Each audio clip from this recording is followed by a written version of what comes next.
दिल्ली में किसकी बनेगी सरकार? 3 बार से लगातार चुनाव जीत रहे अरविंद केजरीवाल क्या फिर से बन पाएंगे मुख्यमंत्री, या फिर अब उन्हें अपनी कुर्सी छोड़कर जाना पड़ेगा? बीजेपी या नरेंद्र मोदी को क्या पहली बार यहां जीत मिलेगी, या फिर कांग्रेस कुछ कारनामा दिखा देगी? आज दिल्ली की सभी 70 सीटों पे वोटिंग का काम पूरा हो चुका है। दिल्ली की जनता ने अपना जनादेश दे दिया है और उसका फैसला ईवीएम में बंद हो चुका है। 3 दिनों बाद दिल्ली की जनता का फैसला नजर आ जाएगा, लेकिन उससे पहले आज हम एग्जिट पोल पे बात करेंगे कि आखिर एग्जिट पोल में कौन कितनी सीटें जीतने वाला है, दिल्ली में आखिर कौन सरकार बना रहा है, किसको मिलेगी कुर्सी, या फिर किसे अभी करना पड़ेगा कुर्सी का इंतजार। लेकिन उससे पहले हम आपको यह बता दें कि पिछले चुनावों में यहां की 70 सीटों में से 62 सीटें अरविंद केजरीवाल की आम आदमी पार्टी ने जीती थी, जबकि 8 सीटों पे भारतीय जनता पार्टी को सफलता हाथ लगी थी। इस बार का मुकाबला कैसा रहेगा उसके बारे में हम आगे बताएंगे, लेकिन कांग्रेस ने पिछली बार मात्र जीरो पे रह गई थी और पिछले 2 चुनावों से लगातार कांग्रेस पार्टी का प्रदर्शन 0 सीटों के साथ वो खाता भी नहीं खोल पा रही है।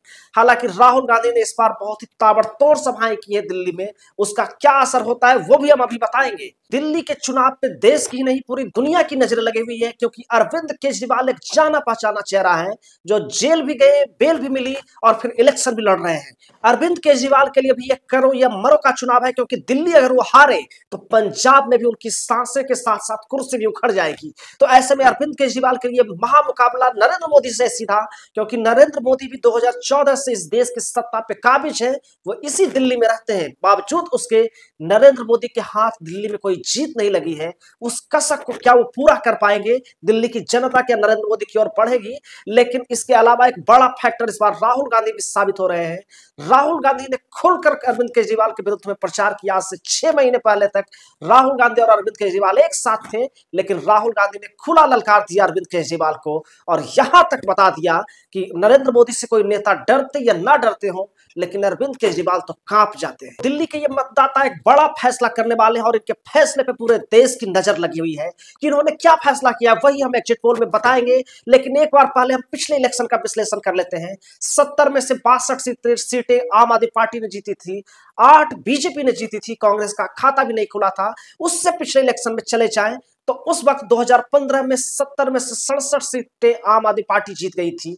महज 3 सीटों पे बीजेपी को सफलता हाथ लगी थी, जबकि कांग्रेस का 2015 में भी खाता नहीं खुला था। अगर वोट परसेंटेज की बात करें तो पिछली बार के चुनाव में आम आदमी पार्टी के अरविंद केजरीवाल की पार्टी को 53% वोट मिले थे, जबकि भारतीय जनता पार्टी 38% वोट के साथ ही उसे संतोष करना पड़ा था, जबकि 4.5% के आसपास का वोट कांग्रेस पार्टी को मिला था। कांग्रेस पार्टी को ही हराकर अरविंद केजरीवाल इस देश की राजनीति में आए। आज से 10 वर्ष पहले वो अन्ना का दौर याद कर लीजिए। अरविंद केजरीवाल लगातार अन्ना के साथ प्रदर्शन करते रहे, वहीं से वो लोकपाल के खिलाफ आंदोलन करते रहे और वहीं से उन्होंने अपनी पार्टी की स्थापना की, दिल्ली के चुनाव में उतरे और आश्चर्यजनक रूप से दिल्ली में जीत हासिल की। और उसके बाद जो जीत का सिलसिला शुरू हुआ, उसके बाद वो कभी रुका ही नहीं, वो लगातार दिल्ली जीतते चले गए और अभी तक इस दिल्ली की सत्ता उनकी पार्टी के हाथ में है। हालांकि इलेक्शन से ठीक पहले उन्होंने अपनी कुर्सी से इस्तीफा दे दिया, मुख्यमंत्री पद से इस्तीफा दे दिया और आतिशी सिंह इस समय दिल्ली की मुख्यमंत्री। हालांकि ये चुनाव अरविंद केजरीवाल के लिए इतना आसान भी नहीं है, काफी मुश्किल चुनाव है, या यूं कहे अरविंद केजरीवाल की कैरियर का सबसे मुश्किल चुनाव यही है, क्योंकि पिछले के 2 चुनाव वो बड़ी आसानी से जीतते चले गए। इस बार ऐसा नहीं है। शराब घोटाले में उनका नाम आया और वो जेल भी गए, ईडी ने उन्हें गिरफ्तार भी किया और जेल से छूटने के आने के बाद उन्होंने मुख्यमंत्री पद से इस्तीफा दिया और इस चुनाव में इसलिए लड़े हैं कि उनका कहना है कि जनता अगर जनादेश दे देगी उनके पक्ष में तो वो मान लेंगे कि जनता उन्हें ईमानदार मानती है और वो कुर्सी पे बैठ जाएंगे। लेकिन क्या वाकई दिल्ली की जनता ऐसा करने वाली है? इस पे भी एक बड़ा सवाल उठने लगा है। सबसे पहले हम कांग्रेस की रणनीति पे बात करेंगे। सबसे पहले कांग्रेस पार्टी की सीटों की संख्या पे बात करेंगे।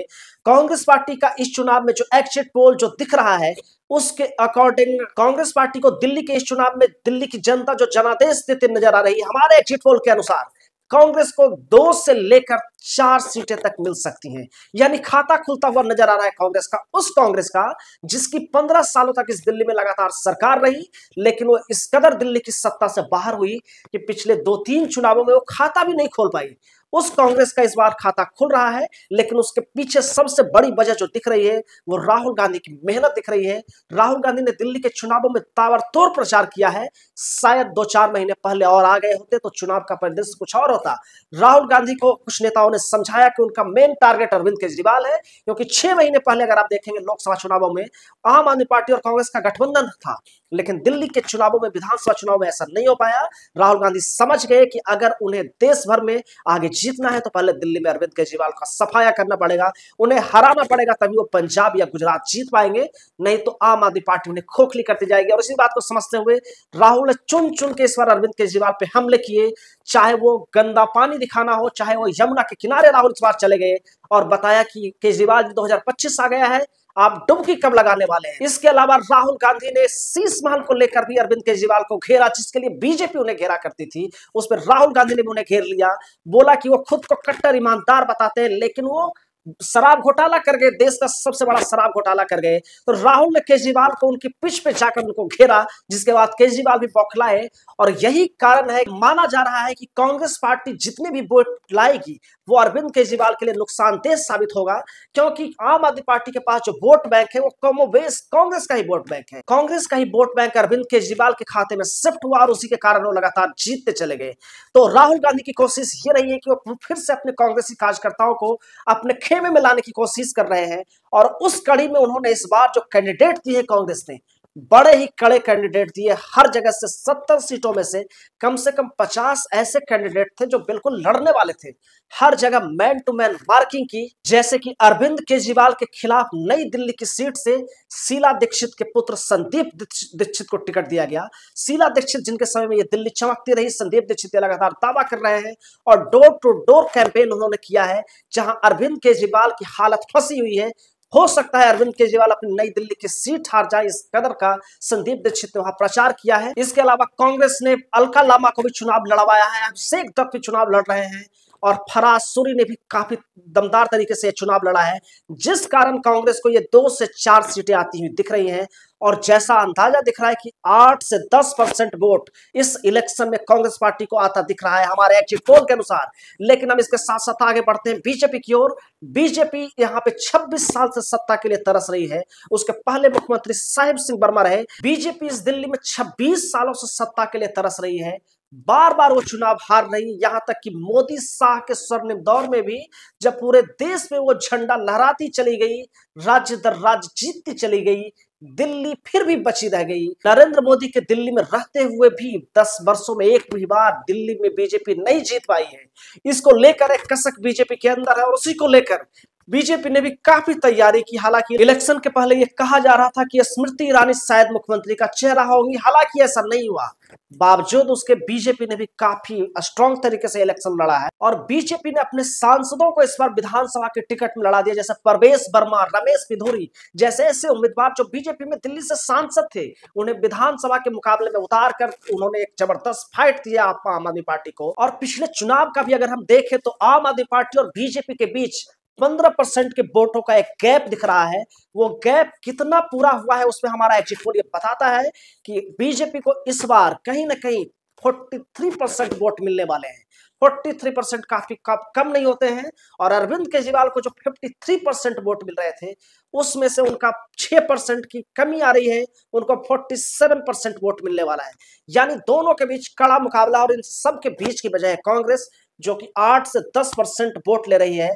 और कांग्रेस के प्रदर्शन पे बीजेपी की नजरें टिकी हुई हैं कि कांग्रेस ने अगर ये अच्छा प्रदर्शन किया तो उसके लिए काफी अच्छा होगा। और यही कारण है कि बीजेपी को इस एग्जिट पोल में, हमारे एग्जिट पोल में 25 से लेकर 32 सीटें मिलती हुई दिख रही हैं। तो बीजेपी अच्छा प्रदर्शन तो कर रही है दिल्ली में, लेकिन फिर भी सत्ता से कहीं ना कहीं 2 कदम फिर से दूर रहती हुई दिख रही है। उसके पीछे की वजह यह है कि अरविंद केजरीवाल की कुछ योजनाएं महिलाओं को टारगेट करते हुए, बिजली और पानी पे फ्री बीज की जो बौछार कर रखी है अरविंद केजरीवाल ने, उसको देखते हुए, या फिर ऑटो चालकों के लिए जो उन्होंने फ्री के ऐलान किए हैं, उसका काफी असर वोटिंग में देखने को मिला है। और यही कारण है कि बीजेपी फिर भी 1 कदम दूर सत्ता से दिख रही है।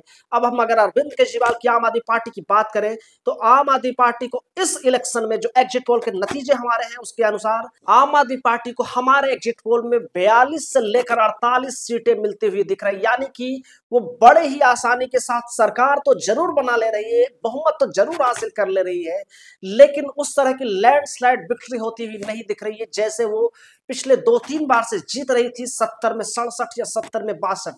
वैसे हालात बिल्कुल नहीं है, बहुत मुश्किल से वहां तक वो पहुंची है, क्योंकि पिछले 5 बरस में दिल्ली में बहुत कुछ बदल गया। आम आदमी पार्टी के अरविंद केजरीवाल की पूरी सरकार पे भ्रष्टाचार के आरोप लगे, बड़े गंभीर आरोप लगे, कई सारे मंत्रियों को जेल जाना पड़ा और उसका काफी गहरा असर दिल्ली के चुनावों पे हुआ है। इसके अलावा जो बाकी की पार्टियां हैं, कांग्रेस और बीजेपी, उन्होंने दिल्ली की जनता से वादा किया है कि वो भी उन पे फ्री की योजनाओं को बरकरार रखेगी, जिसके कारण उनके वोट बैंक में सीधी कमी आ रही है। तीसरी वजह यह दिख रही है दिल्ली में कि अरविंद केजरीवाल के समय में दिल्ली में उस हिसाब का विकास नहीं हो पाया जैसा वो दावा किया करते थे। जैसे उन्होंने बोला था कि 2025 में वो यमुना साफ कर देंगे, यमुना में डुबकी लगाएंगे, जिसे राहुल गांधी ने भी मुद्दा बनाते हुए यमुना पे चले गए कि केजरीवाल जी अब डुबकी आप लगा लीजिए, लेकिन केजरीवाल ऐसा नहीं कर पाए। तो विकास के मोर्चे पे केजरीवाल फेल साबित हुए हैं। बावजूद उसके फ्री बीज की योजनाओं ने केजरीवाल को बचा दिया है। दिल्ली में महिलाओं के लिए बस यात्रा फ्री है, तीर्थ यात्रा बूढ़े बुजुर्गों के लिए फ्री है, इसके अलावा 200 यूनिट तक बिजली पे कोई पैसा नहीं लगता है, पानी फ्री है, जिसका फायदा अरविंद केजरीवाल को मिल रहा है। क्योंकि वोटर जो वोट डालने जा रहा है उसको दिमाग में कहीं ना कहीं ये भी है कि अगर अरविंद केजरीवाल कुछ नहीं भी कर रहे हैं फिर भी उसके घर का 1500-2000 रुपए की बचत हो जा रही है, और यही कारण है कि उनकी और ये 42 से 48 सीटें दिख रही हैं। नहीं तो अगर फ्री बीज की योजनाएं नहीं होती तो शायद अरविंद केजरीवाल के लिए चुनाव जीतना मुश्किल ही नहीं नामुमकिन हो जाता। हालांकि अगर हम हाई प्रोफाइल सीट की बात करें तो जो नई दिल्ली की सीट है, अरविंद केजरीवाल की सीट फंसी हुई है, और भले ही आम आदमी पार्टी सरकार बनाती हुई दिख रही है, लेकिन अगर आपको आश्चर्य नहीं करना चाहिए अगर अरविंद केजरीवाल ये इलेक्शन हार जाएं, क्योंकि वहां पे भारतीय जनता पार्टी ने सांसद परवेश वर्मा को टिकट दिया है, इसके अलावा कांग्रेस ने संदीप दीक्षित को टिकट दिया है। दोनों मजबूत उम्मीदवार हैं उनके विरुद्ध में। परवेश वर्मा के पास जाट वोट बैंक, वो हरियाणा से आते हैं, दिल्ली के ही रहने वाले हैं, लेकिन हरियाणा के क्षेत्र में उनका काफी प्रभाव है, वहां उनका अपना वोट बैंक है। इसके अलावा संदीप दीक्षित जो खुद दिल्ली की पूर्व मुख्यमंत्री रहे, स्वर्गीय शीला दीक्षित के बेटे हैं और सांसद भी इस दिल्ली में रहे हैं, उनका एक अच्छा खासा वोट बैंक है। और इन मजबूत कैंडिडेट्स के कारण ही अरविंद केजरीवाल का मुकाबला फंस गया है। उन्होंने भी कई बार सर्वे कराया और संशय की स्थिति ऐसी है कि अरविंद केजरीवाल इलेक्शन हार जाए तो किसी को भी आश्चर्य नहीं होना चाहिए। इसी तरीके से हाई प्रोफाइल सीट में दिल्ली की मुख्यमंत्री आतिशी सिंह की कालका जी की भी सीट फंसी हुई है। कालका जी की सीट पे बीजेपी ने रमेश बिधूरी को टिकट दिया है, जबकि कांग्रेस पार्टी ने अपनी तेज तर्रार नेता अलका लामा को लड़ा दिया है। अलका लामा भी जाना पहचाना चेहरा है और लगातार वहां पे कैंपेन कर रही हैं। इसी तरीके रमेश बिधूरी ने भी बहुत कैंपेन किया वहां पे। बीजेपी के वो सांसद रहे, पूर्व सांसद हैं, और इस बार विधानसभा का टिकट दे दिया गया है। तो कालका जी की सीट आतिशी सिंह के लिए फंसी हुई है। अगर आतिशी भी चुनाव हार जाए तो किसी को इसमें कोई आश्चर्य करने की जरूरत नहीं है, क्योंकि कांग्रेस और बीजेपी ने बड़े ही स्ट्रेटजी के साथ अपने उम्मीदवारों को टिकट दिया है अलग अलग जगहों से।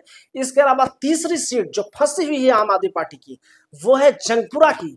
जंगपुरा में वहां से मनीष सिसोदिया जो दिल्ली के पूर्व उप मुख्यमंत्री और दिल्ली के शिक्षा मंत्री रहे हैं, वो उम्मीदवार हैं, लेकिन उनकी सीट फंस गई है। इससे पहले सिसोदिया पटपरगंज की सीट से विधायक थे, लेकिन पिछली बार भी बड़ी मुश्किल से वो चुनाव जीत पाए थे, और इस बार इसीलिए उन्होंने सीट बदल ली और सीट बदलकर यहाँ जंगपुरा आए हैं।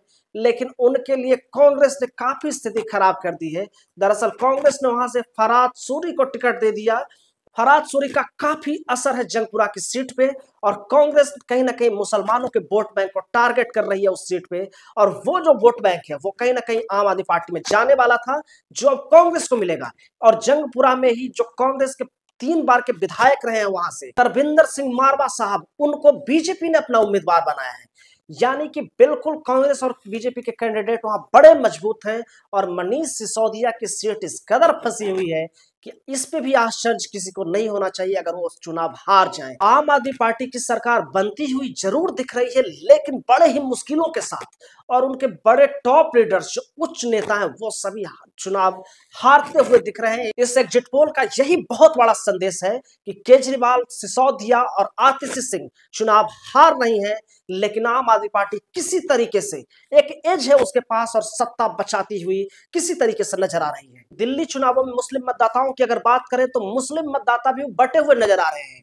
पिछले 2-3 बार से वो लगातार आम आदमी पार्टी को वोट दे रहे थे, लेकिन कांग्रेस ने जिस मजबूती के साथ मुस्लिम इलाकों में अपने कैंडिडेट खड़े किए हैं उससे आम आदमी पार्टी सख्ते में आ गई है।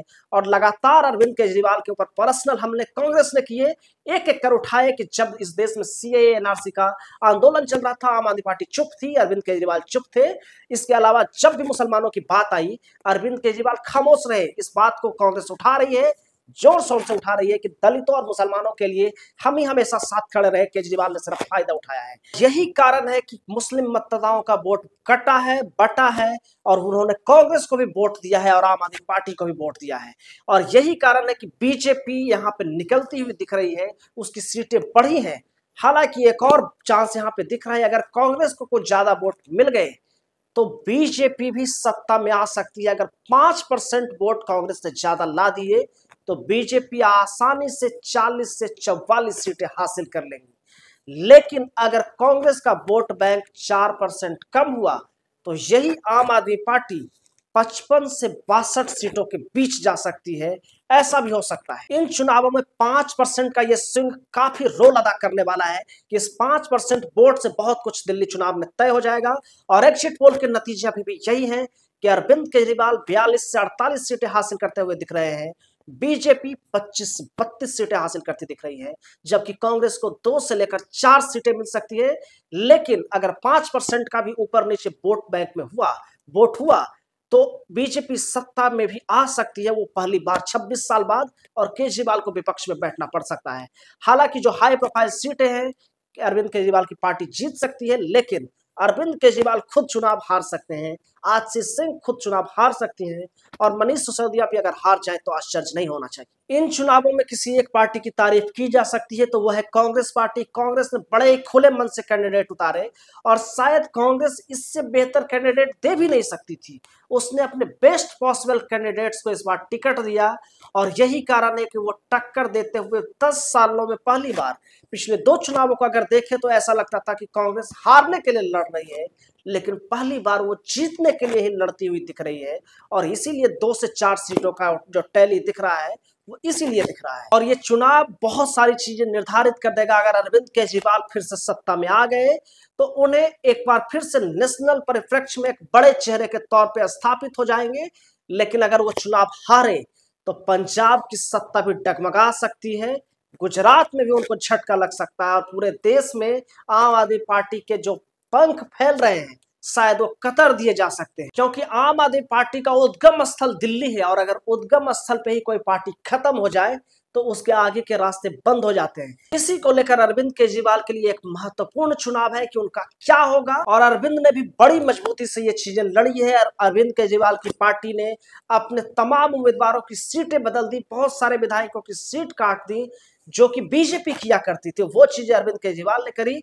पटपरगंज की सीट पे अवध ओझा को लेकर आए हैं। अवध ओझा एक जाना पहचाना चेहरा सिविल सर्विसेज के शिक्षक हैं, उन्हें लेकर आई है। अवध ओझा का भी सपना है कि राजा बनना है, राजा ना सही विधायक शायद इस बार बन जाए। उस क्षेत्र की जो रिपोर्ट आई है उसके अनुसार अवध ओझा ये इलेक्शन बड़े आसानी से जीत जाएंगे और बड़े मार्जिन के साथ जीतेंगे। इसके अलावा अगर बात करें प्रधानमंत्री नरेंद्र मोदी की, तो 2014 में जब से वो देश के प्रधानमंत्री बने हैं, दिल्ली की सत्ता उनसे दूर रही है। उस दौर में भी जब वो बिल्कुल चरम पे थे, और उस दौर में भी जब वो तीसरी बार बड़ी मुश्किल से प्रधानमंत्री बने हैं, तो इस बार दिल्ली की जनता क्या नरेंद्र मोदी को आशीर्वाद दे देगी, ये भी देखना दिलचस्प होगा। और अगर बीजेपी यहाँ इलेक्शन जीतती है तो उसका देशव्यापी प्रभाव पड़ेगा, बिहार के इलेक्शन पे भी उसका असर पड़ जाएगा। लेकिन क्या नरेंद्र मोदी और अमित शाह की रणनीति इस बार कारगर साबित होगी या नहीं, ये देखना दिलचस्प होगा। कांग्रेस अगर यहाँ पे वोट परसेंटेज बढ़ाती है और अपनी सीटें बढ़ाती हैं तो विपक्ष की राजनीति में वो फिर से बड़े तरीके से उभर कर सामने आएगी। लोकसभा चुनावों के अच्छे प्रदर्शन के बाद हरियाणा, महाराष्ट्र के खराब प्रदर्शन ने कांग्रेस के कहीं ना कहीं उस पर पानी फेरा है, उसकी उम्मीदों पे। लेकिन दिल्ली का ये चुनाव कांग्रेस के विपक्ष में बड़े होने के संकेतों को और बढ़ाएगा या उस पर पानी फेर देगा, ये भी यही चुनाव तय करेगा।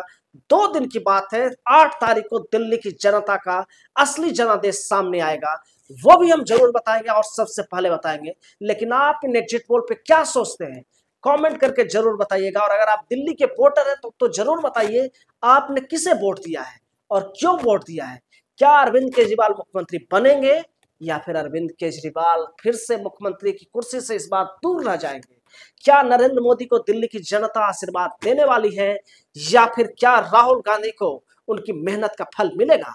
ये सब 2 दिन बाद मालूम चल जाएगा। इस पे आप क्या सोचते हैं कमेंट करके जरूर बताइएगा।